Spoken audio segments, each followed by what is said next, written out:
Professor Marco Ferrari na área. Hoje, especificamente dando continuidade à nossa primeira aula, vou falar sobre classificação de documentos.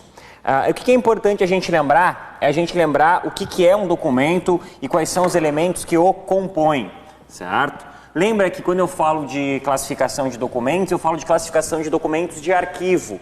Então, além das duas características que a gente já viu que a gente vai ter de um documento, a gente vai ter uma característica do documento de arquivo. Então, são três características que compõem este documento em si.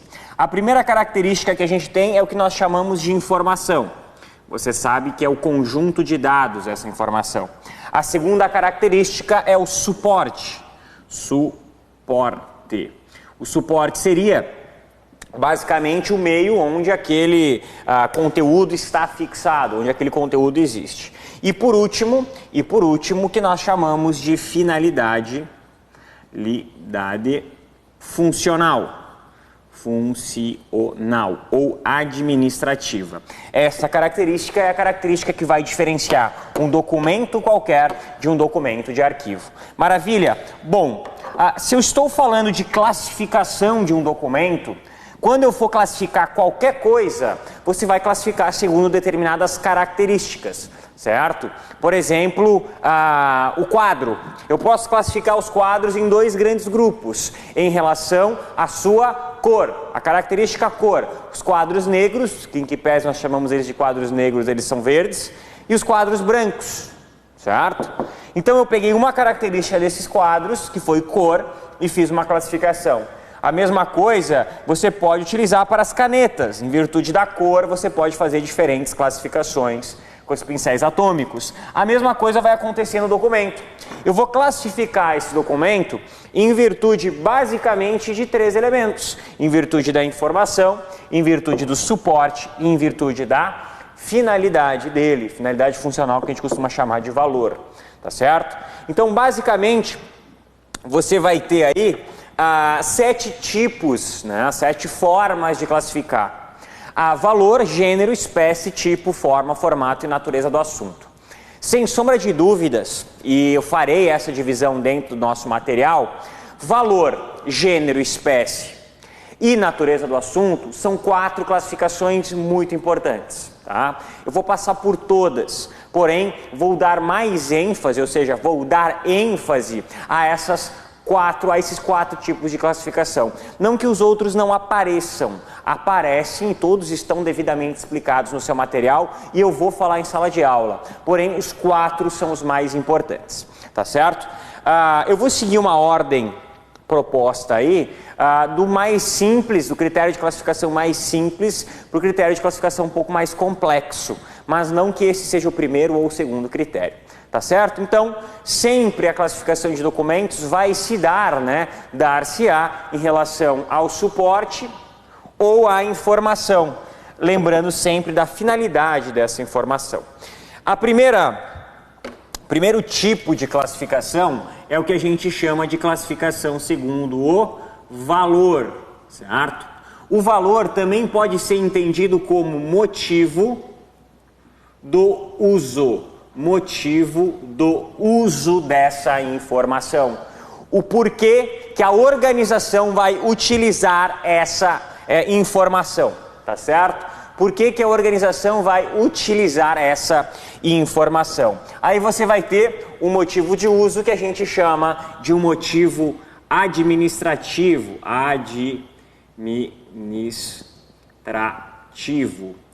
Um exemplo de um uso administrativo de um documento pode ser um ofício, pode ser um edital, certo? É aquele tipo de documento que vai auxiliar a administração no alcance das suas atividades, certo? Outro tipo de documento administrativo, no caso do Energia Concursos, um comprovante de matrícula, certo? O comprovante de matrícula vai ter 2 valores, né? O administrativo e o valor probatório. Lembro a você, tá? Lembro a você que os documentos, eles podem ter mais de um valor, certo? Os documentos, eles podem ter mais de um valor. É importante você lembrar disso. Eu posso ter mais de um valor para esse documento. Por exemplo, como eu falei do comprovante de matrícula, ele vai ter o valor administrativo, porque vai auxiliar a organização na consecução das suas atividades, mas também vai ter valor probatório, porque vai comprovar determinada ocorrência. Que ocorrência que se vai comprovar nesse caso?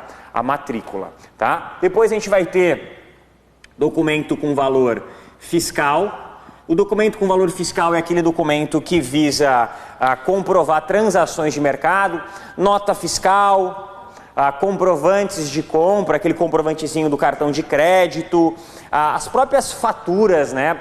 Também é uma forma de comprovar transações de mercado. Para quem trabalha com ações ou quem gosta de fazer compra e venda de ações, você também vai ter determinadas, você tem as ordens de pagamento e você recebe essas ordens de pagamento, então são comprovantes de transações de mercado. O informativo, que visa aumentar o nosso repertório sobre determinada característica, sobre determinada informação. Esse administrativo, o ofício, esse informacional ou informativo, o ofício também aparece aqui, tá? Porque esse ofício ele pode promover a ocorrência de um feriado. E aí o ofício, o Diário Oficial da União, ele tem a função administrativa de dar, de ajudar a administração no exercício de suas funções, mas ele também tem a função de informar quem é que foi demitido, quem é que foi, no caso, contratado, nomeado, removido, realocado e tantas outras características. Então o Diário Oficial aparece aqui. Jornais, no que diz respeito no entendimento da administração em si, que auxiliarem, são exemplos importantes. Legais, né, ou o valor legal. O valor legal, pessoal, é aquele valor que tem valor em processos legais. Tá? Um documento com valor legal pode ser uma imagem, pode ser uma filmagem de determinado indivíduo ingressando armado, pode ser uma foto de alguém cometendo algum crime. Então, são documentos que a gente vai dizer que têm valor legal. Muito confundidos com valor legal, você tem o valor probatório. O valor probatório, pessoal, difere do valor legal, por isso que eu vou colocar um difere do valor legal, porque o valor legal é aquele que tem a ver com processos legais, enquanto o valor probatório é aquele que comprova algo. Eu posso ter um documento que tem valor probatório e ele é legal também, claro, porque eu posso ter mais de um valor, mas significa que todo documento probatório vai ser um documento legal? Não. Uma certidão de nascimento, ela prova que você nasceu, certo? Ela certifica que você nasceu, mas não necessariamente ela vai levar em consideração ou vai ser utilizada num processo legal, tá bom? Então tome bastante cuidado com esse ajuste, com esta dúvida, tá? Processo legal, valor legal. Comprovar a existência ou ocorrência de fatos, valor probatório. E depois, pessoal, você vai ter 3 valores que se correlacionam, que é o valor primário, o valor secundário, e o valor permanente.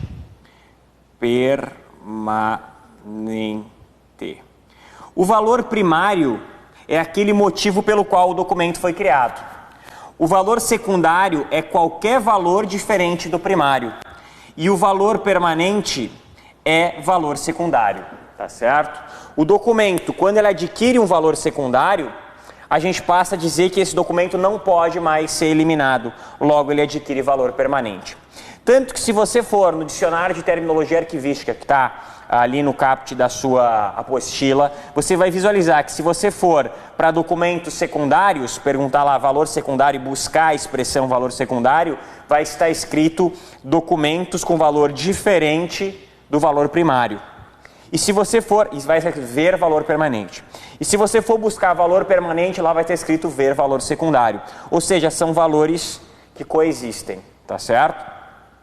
Porém, via de classificação, valor primário é o motivo pelo qual ele foi criado. O documento vai ter um valor primário porque ele foi criado. Valor secundário é qualquer valor diferente do valor primário. Por exemplo, um documento ele é criado com a intenção de comprovar um fato, tá certo? Então, uma certidão de nascimento. Esse indivíduo, depois, com o tempo, ele fica um indivíduo famoso. E essa certidão de nascimento, ela passa a ter um valor histórico-cultural. Perfeito? Então, eu vou dizer que o valor primário do documento era um valor probatório, comprovar um determinado fato, o nascimento, e o valor secundário desse documento é um valor histórico-cultural, tá certo? E aí vai ter o valor permanente. Beleza? Maravilha. Pode coexistir valor primário e valor secundário? Podem, mas a gente vai falar isso no início da próxima aula, quando eu falar sobre a classificação única e exclusivamente segundo valor e falar sobre a teoria das três idades, tá bom? A gente vai falar sobre isso também, mas no segundo momento. Lembrando que eles não são excludentes, ou seja, eu posso ter mais de um valor. Maravilha? Entendemos valor? Então deixa eu apagar o lado de cá para entrar com a parte de gênero. Gênero. Um pequeno equívoco didático, né? Colocar o 2 para cá, ao invés de seguir a lógica, mas é só porque já está escrito. Então vamos lá. 2, ou segunda classificação. Segunda classificação é seguindo o gênero. Lembra, tá, pessoal? Quando eu falo de gênero, eu falo que é a forma, certo? É a forma como a gente registra essa informação. Logo, o gênero tem a ver com o suporte. O suporte da informação. Certo? Então, o gênero nada mais é do que o suporte dessa informação. Ela vai utilizar determinado meio, certo? Para que a gente vá fixar essa informação. E aí você tem diversos tipos de suporte. Suporte cartográfico. Suporte cartográfico. Suporte cartográfico, a gente vai ter mapas, plantas, certo? Estruturas como planta baixa de casa, estruturas como aquele guia 4 rodas de antigamente, tá certo? Então a gente tem, quer dizer, ainda existe guia 4 rodas até hoje, mas que se utilizava muito mais antigamente. O suporte informático, lembra que esse suporte informático, para eu saber se o suporte é informático ou não, você vai dizer, você vai ver se precisa de um computador ou de algum mobile ou de alguma espécie de dispositivo para poder acessar esse documento. Marco, Google Maps. Você pode entender o Google Maps de dois gêneros, tá certo? O gênero cartográfico, porém informático, porque ele está dentro do computador, tá certo? Depois de informático, vai fazer iconográfico ou iconográfico. Iconográfico ou iconográfico, quando eu tenho imagens. Filmográfico, quando eu tenho, aqui são imagens estáticas, aqui são imagens dinâmicas. Iconográfico, imagens estáticas. Filmográfico, imagens dinâmicas, quando eu tenho filmes. Micrográficos, quando eu tenho microfilmes. Micrográficos, quando eu tenho microfilmes, é um suporte que a gente passa a ter a partir da microfilmagem. Isso acontecia antigamente, que a gente chamava de microfilmagem de cheques. Textuais e sonoros. Textuais, que seriam o uso de texto, e sonoros, música, qualquer coisa relacionada a isso, tá certo? Então você vai ter esses suportes à informação. Marco, Spotify, né, Apple Music, Deezer, esse tipo de músicas no computador, no celular no caso, é um sonoro informático. Marco, assistiu um vídeo no YouTube, filmográfico informático, tá certo? Então você pode ter mais de uma apostila, um e-book textual informático. A gente costuma chamar de multimídia. tá? Multimídia, quando você pode acessar ele de diversas formas, tá bom? É possível você ter esse nome, sim. Porém, pessoal, como eu for classificar o documento em si, ele pode ter mais de um tipo de classificação. Então, por mais que fique difícil a gente analisar, num primeiro momento, você vai, ao olhar para aquele material, ao olhar para aquele documento, você vai ter uma certa facilidade para interpretar, tá bom? Maravilha. Então, falando de gênero. Espécie. Espécie mata muita gente, eu vou colocar aqui a espécie.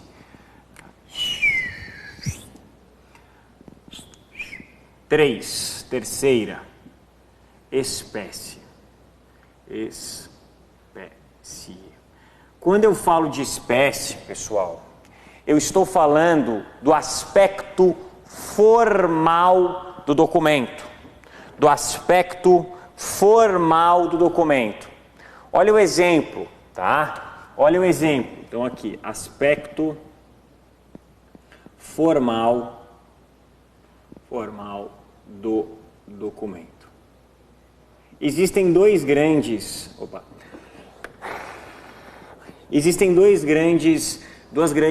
classificações dos atos aqui nesse momento. O ato normativo, tá? E o ato enunciativo. Então, a primeira coisa que eu vou ter é o ato normativo. Como o próprio nome diz, o ato normativo tem a ver com leis, normas. Enquanto o ato enunciativo tem a ver com opiniões. Certo? Então você vai ter o ato normativo quando eu falo de leis e o ato enunciativo quando eu falo de opiniões. Basicamente, pessoal, essas são as duas maiores espécies que você vai ter na hora da prova. É o que a banca mais cobra. Tá? São esses dois atos. Lembrando que eles são diferentes entre si. Tá? Exemplo de ato normativo, a Constituição Federal. Exemplo de ato enunciativo, um parecer sobre qualquer assunto aí que um deputado estadual, um deputado federal, um vereador vai fazer sobre algum projeto de lei. Existem ainda outros 4 atos que podem ser vistos. Os atos que a gente chama de atos factuais ou de assentamento, tá? Ali está escrito assentamento também para vocês.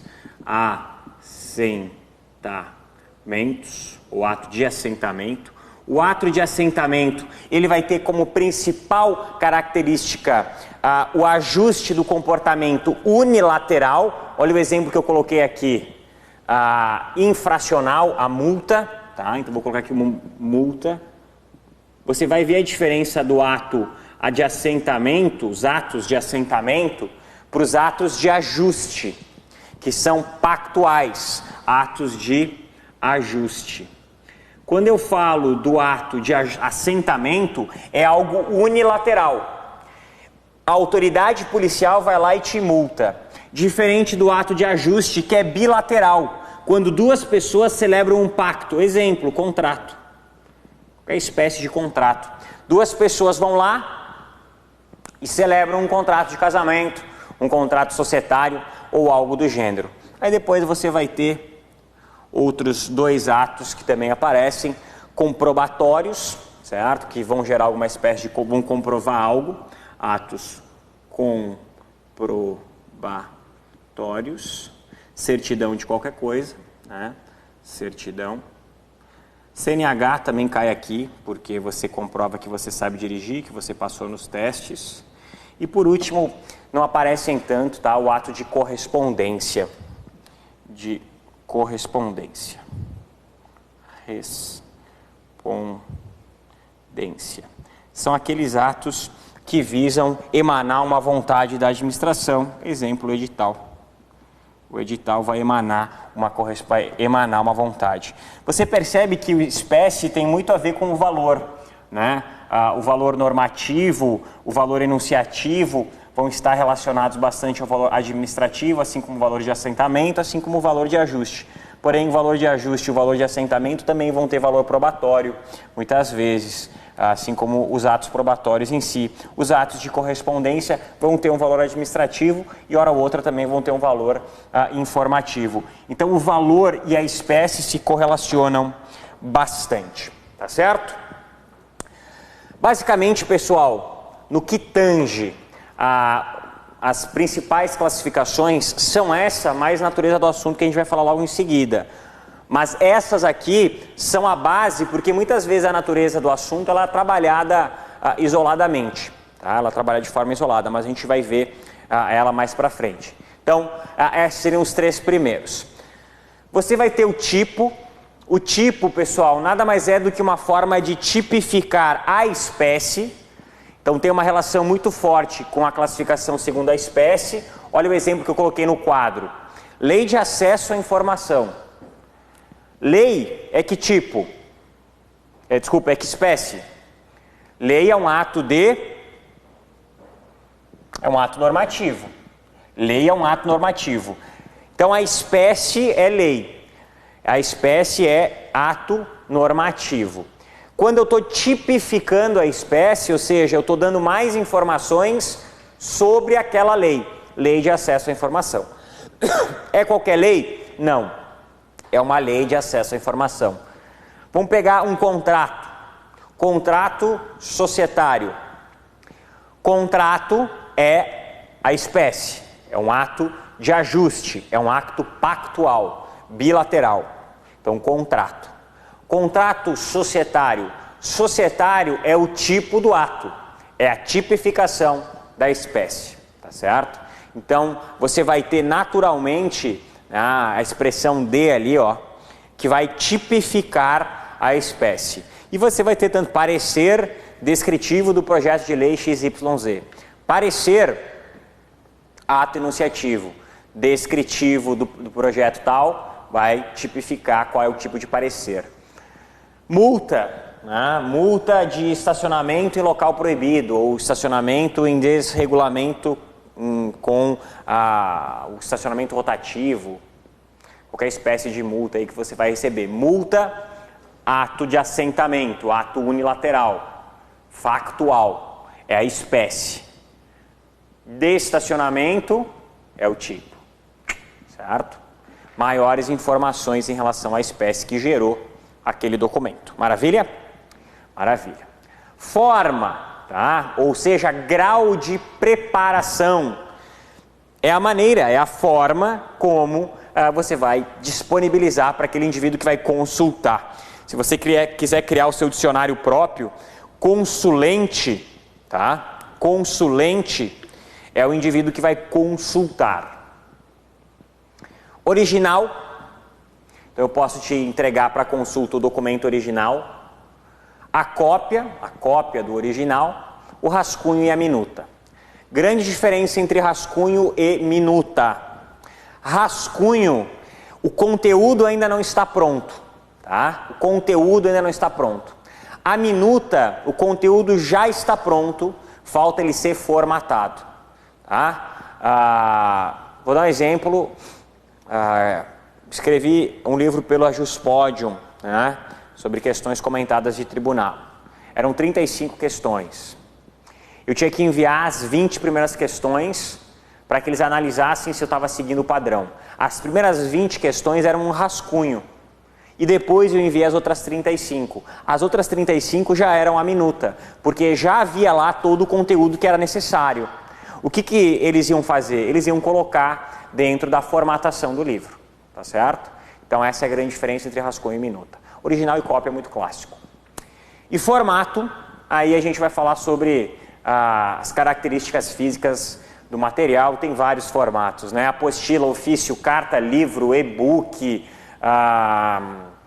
PDF, .word, PPT, vários formatos aí, vão embora vários tantos outros formatos. Beleza? Maravilha. E aí a gente entra na natureza do assunto. Natureza do assunto, pessoal. Eu peço que você faça um risco nas classificações que nós fizemos até aqui e você tenha bastante atenção porque a classificação de documentos é uma temática que é onde os alunos mais erram dentro de arquivologia, tá? E não se sabe o porquê, porque na realidade não aparece tanto, e aí os alunos param de estudar. Quando aparece, os alunos acabam sofrendo um pouco e apanham um pouco. Qualquer coisa em classificação dentro da administração complica a vida de estudante, né? Classificação obriga o cara a decorar algumas coisas e isso atrapalha bastante. Mas, de qualquer forma, aqui a gente consegue ter um pouquinho de noção e os exemplos ajudam a gente a localizar. Então, a classificação segundo a natureza do assunto é a 7ª classificação, tá? Segundo natureza do assunto. Aqui, pessoal, você vai entender qual que é o grau de sigilo. Certo? Então, a natureza do assunto vai me trazer a classificação visando qual que é o grau de sigilo desse assunto. Certo? Esse assunto ele pode ter 2 classificações. Ele pode ser ostensivo,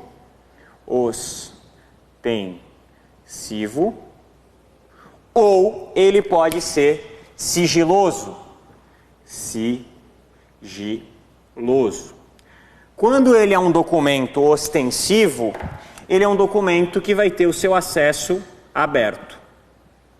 Certo? Acesso aberto. Quando ele é quando ele é sigiloso, ele vai ter o seu acesso fechado. E aqui, quando esse acesso é fechado, eu posso dizer que esse acesso ele é restrito. Logo, aqui eu vou trabalhar com grau de sigilo. Por qualquer momento, uma dificuldade ou uma não possibilidade de ele ser aberto, porque o conhecimento daquele conteúdo, da informação contida naquele documento, pode gerar prejuízos à moral, pode gerar prejuízos a estratégias daquela organização, pode gerar prejuízos financeiros àquela organização. Então há aqui algum grau de sigilo com o qual eu preciso me preocupar. Aqui, pessoal, existe uma expressão que é a seguinte: os documentos ostensivos prescindem de sigilo. Certo ou errado? Pensa comigo.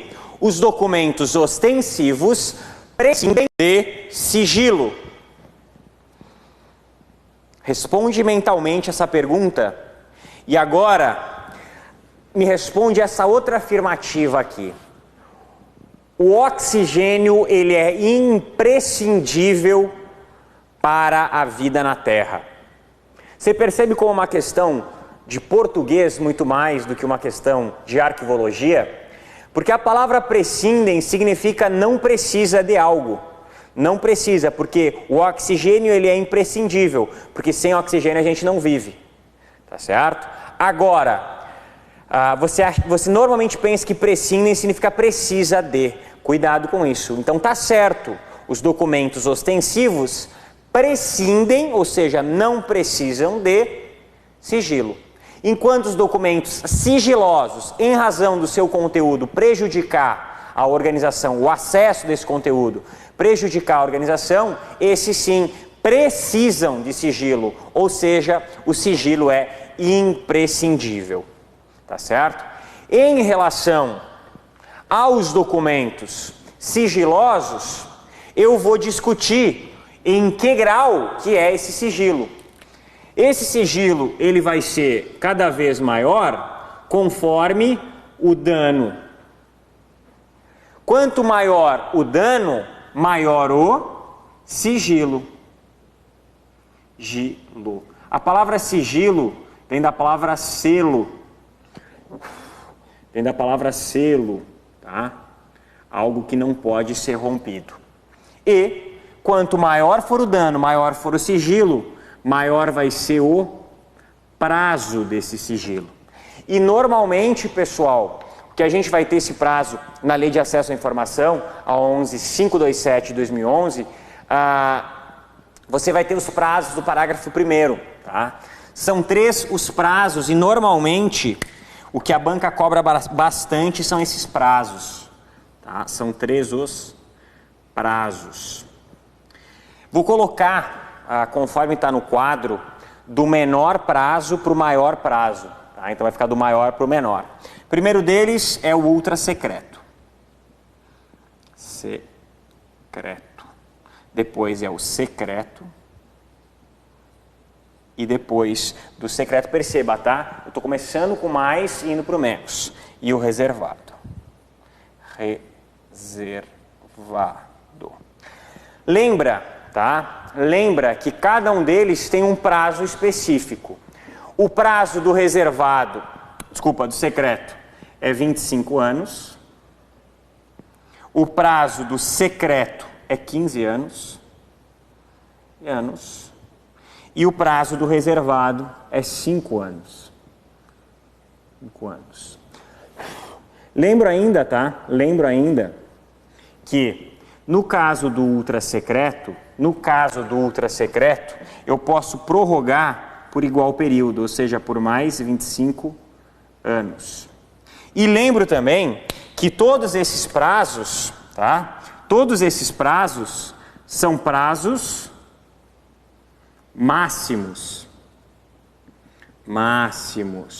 O que significa que é por até 25 anos mais 25, por até 15 anos e por até 5 anos, podendo ser antes. Outro aspecto importante também dos prazos é que eles não precisam ser necessariamente uma data. Eu posso ter um evento, tá? Então, vamos supor que um documento ele seja classificado como um documento reservado e ele deixará de ser um documento reservado, passando a ser um documento ostensivo, quando aquele candidato concluiu o seu mandato. Então, normalmente o mandato é de 4 anos, então a conclusão do mandato seria, no caso, a definição desse prazo, tá? Então, esse prazo ele pode se dar tanto em tempo, perfeitamente possível, quanto algum evento, tá? Marco, como é que eu faço então, como fará a administração para classificar? Como que vai levar em consideração a classificação? Tá aqui no nosso artigo 24. A informação em poder dos órgãos públicos e entidades públicas, observado seu teor em razão da sua impressibilidade e a segurança da sociedade, poderá ser classificado como ultrasecreta, secreta ou reservada. Para a classificação da informação em determinado grau de sigilo, deverá ser observado o interesse público da informação. Começa a grifar a partir daí. Deverá ser observado o interesse público da informação e utilizado o critério menos restritivo possível, considerados, ponto 1, a gravidade do risco ou dano à segurança, ou seja, quanto dano vai gerar caso eu souber daquela informação, e o prazo máximo de restrição de acesso ou evento que defina o seu final. Então o que acontece? A administração vai olhar para aquele documento e vai pensar qual que seria o dano causado à nossa organização caso alguém viesse a saber disso. Então, a partir disso, eu vou definir o prazo. Então, aí a partir disso eu vou definir qual é o prazo. Porém, olha o que está escrito lá no artigo. No parágrafo 5º. Utilizado o critério menos restritivo possível. Senão eu tocava ultrasecreto sempre, né? Não faria sentido você ter outras, tocava o ultrasecreto sempre. Somente o presidente da República pode estabelecer um documento como ultrasecreto. Esses documentos ultrasecretos, pessoal, são documentos normalmente ligados a políticas monetárias, a estratégias de proteção de barreiras, de fronteiras, e algo relacionados desse gênero, tá? São mais ou menos essas informações, estratégias, políticas, coisas do gênero. Então esses seriam os documentos ultrasecretos. Os secretos reservados, aí somente, pessoal, o indivíduo superior àquele que definiu o grau de sigilo que pode aumentar ou diminuir o prazo. tá certo? Qual que seria então o maior prazo possível? 50 anos, né? 50 anos, seria 25 mais 25. Com 50 anos e um mês, todo documento se tornará ostensivo. Beleza, turma? Entendemos? Basicamente, pessoal, as classificações de documentos, elas levam em consideração esses três elementos. Lembro a você a classificação segundo o valor, o motivo do uso, segundo o gênero, em relação ao meio, suporte, e segundo a espécie, o aspecto formal do documento. Não que as outras não sejam importantes, também são, mas são mais simples, mais tranquilas. E aí você entra na natureza do assunto, tendo em vista também a Lei de Acesso à Informação, que colabora com o nosso entendimento aqui. Como não aparece legislação arquivística no seu edital, a gente não se preocupa tanto com isso, tá? Bota a tela cheia aí, mestre, que eu vou descer aí para pegar o meu banquinho.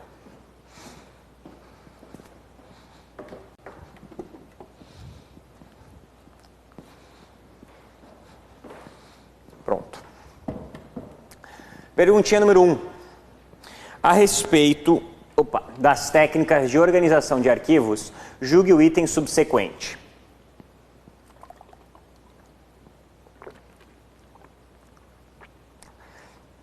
Os arquivos são classificados em institucionais, pessoais ou familiares. Essa resposta está no próprio conceito, né? Não tem a ver com a classificação em si dos documentos. Está ligado ao próprio conceito que define lá que são, né, documentos, os conjuntos de documentos produzidos, fazem parte do arquivo, os conjuntos de documentos produzidos e recebidos por pessoas físicas ou jurídicas, entidades ou famílias. Então há a possibilidade da expressão familiares aí. Essa é uma resposta que é dada com o próprio artigo do que são documentos de arquivo. Os documentos públicos, de acordo com a Lei dos Arquivos, podem ser identificados como especiais ou natodigitais. Especiais ou especializados, tá? Especiais ou especializados e não natodigitais. Essa é uma classificação um pouco antiga, né? Especiais, se você quiser saber aí, especiais é qualquer tipo de documento. Especializados são aqueles que tratam de alguma interação humana específica numa área da ciência. Por exemplo, se eu for lá e fizer uma cirurgia e descrever os passos da cirurgia, eu chamo de especializados, tá? Caberia você dizer que os documentos podem ser classificados... O que são documentos natodigitais, pessoal? São aqueles documentos que nasceram já em meio informático.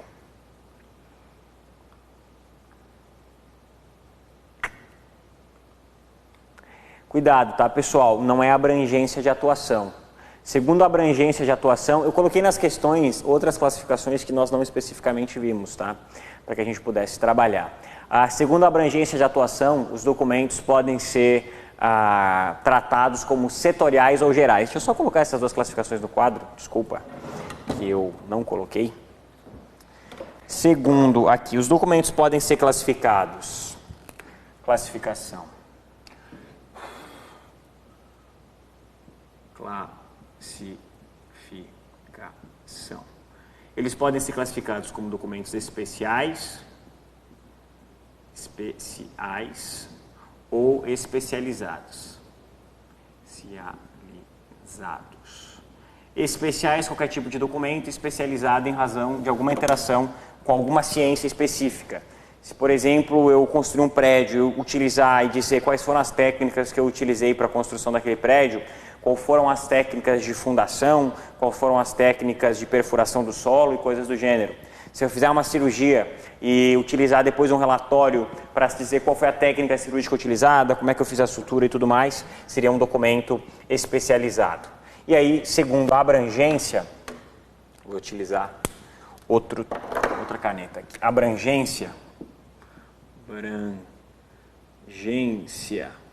Você vai ter o documento setorial, como o próprio nome diz, segundo um setor, ou geral, toda a organização. Somente o setor de atendimento deve usar uniforme, seria setorial. Geral, toda a organização deve usar uniforme, a utilização de uniforme é obrigatória dentro das instalações. Belezinha? Então, belezinha, tá errado aí também.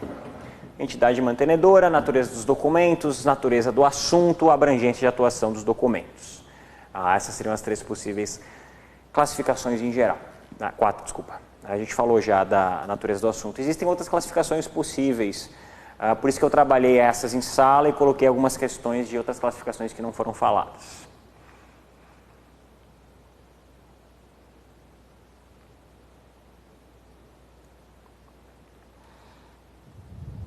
Minha grande dica é você pause e responda e depois você ligue o vídeo para que a gente possa ter um bom aproveitamento. Os documentos públicos incluem os conjuntos de documentos produzidos e recebidos por instituições de caráter público e por entidades privadas encarregadas da gestão de serviços públicos no exercício de suas atividades. Perfeito, tá? A gente erra muito quando a gente fala o seguinte, que entidades privadas não fazem parte dos documentos públicos ou dos arquivos públicos. Fazem quando essas, quando as entidades privadas estiverem fazendo alguma espécie, encarregadas da gestão de algum serviço público, normalmente via alguma espécie de descentralização. Tá? Existe uma espécie de descentralização que a gente chama de delegação, quando a iniciativa privada ela pode receber a manutenção de determinado bem público e a partir dessa manutenção ou a partir dessa construção explorar a atividade econômica. Exemplo, em muitas vezes a gente tem também concessões nesse sentido. Tá? Então é um exemplo que a gente pode ter em todos os documentos relacionados a isso, de uma licitação também, isso pode aparecer, numa licitação que uma entidade privada for contratada para fazer uma prova de concurso, por exemplo, essa entidade, todos os documentos que essa entidade gerar dentro dessa relação iniciativa pública e iniciativa privada, você vai ter daí, esses documentos serão documentos públicos. Tá? Provas de concurso público são documentos públicos, mesmo que esses sejam gerados por uma entidade privada. Tá? Então, basicamente, dizer que o documento é público ou privado não está relacionado a quem o criou especificamente, mas está relacionado com o uso daquela informação. O documento será privado, seja de pessoas, famílias ou instituições, se for utilizado no âmbito privado. O documento será público, seja de iniciativa privada ou pública, se ele for utilizado no âmbito público. Tá bom? O documento de arquivo é classificado como recebido ou produzido de acordo com o seu estado de transmissão. Errado, tá? Errado. Produzido é recebido, se ele foi criado naquele órgão, a gente chama de produzido. Se ele foi recebido de outro órgão, via alguma espécie de distribuição ou expedição, você vai chamar de recebido. Tome cuidado, tá? Eu chamo de acumulação de documentos as duas formas, tanto recebido como produzido são acumulação de documentos. Os documentos acumulados pelas instituições públicas e pelas entidades privadas encarregadas de serviços públicos não são considerados documentos públicos de acordo com a legislação em vigor. Cuidado, tá? Novamente, é um tipo de pergunta bem forte, tentar fazer a gente acreditar que quando eu falar que um documento ele é criado por uma entidade privada, ele não pode ser um documento público. É um erro bem forte, bem grande, inclusive, você fazer isso. Um documento, como eu já disse, ele é público ou ele é privado em virtude do seu uso e não em virtude de quem criou. Posso eu, uma empresa, uma entidade privada, criar um produto público? Posso. Como que eu farei isso? Basta esse documento, esse documento ser em razão de alguma atividade dentro da iniciativa pública, como os exemplos que eu já dei aqui. O Núcleo de Segurança e Credenciamento deverá requisitar da autoridade que classificar a informação como ultrasecreta ou secreta esclarecimento ao conteúdo parcial ou integral da informação. Não faz nenhum sentido, Já imaginou? Se o documento ele é sigiloso, eu vou exigir da entidade que criou aquele selo, que deu aquele sigilo, qual que é o conteúdo daquela informação, sob hipótese alguma. Lembrando que a natureza do assunto, que o grau de sigilo dado ao documento, ele tem relação direta com o dano, caso ele seja conhecido, caso esse documento, caso as pessoas venham a ter acesso ao conteúdo desse documento. Pergunta, tem a ver com a informação ou com o suporte à classificação segundo a natureza do assunto? O próprio nome propõe, né? Assunto tem a ver com a informação. O que gera e o que traz sigilo ou não é a informação que está contida dentro daquele suporte. Tá? Em nenhum momento aqui eu me pergunto, né, sobre qual que é, não me pergunto qual que é o suporte em si, tanto faz o suporte. É instituída a Comissão Mista de Reavaliação de Informações que decidirá no âmbito da Administração Pública Federal sobre tratamento e classificação de informações sigilosas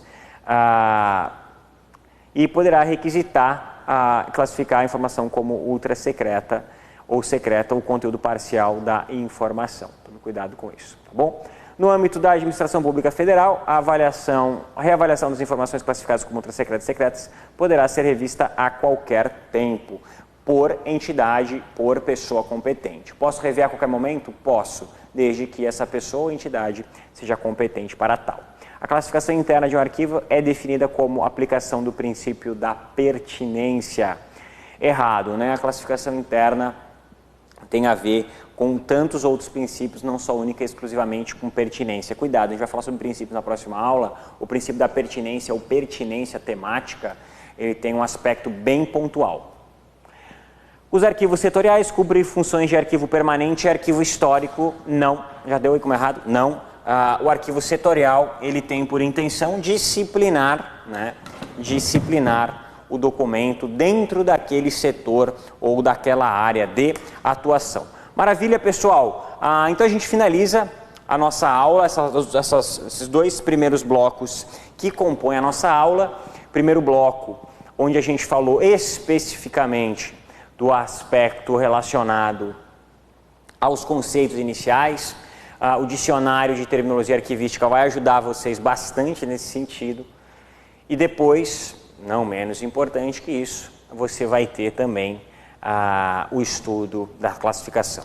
Na próxima aula eu entro engatando falando especificamente sobre o valor, sobre os tipos de valor, no sentido de valor primário, secundário e permanente. A teoria dos três valores, que aparece bastante na sua prova. Teoria das três idades, desculpa, que aparece bastante na sua prova.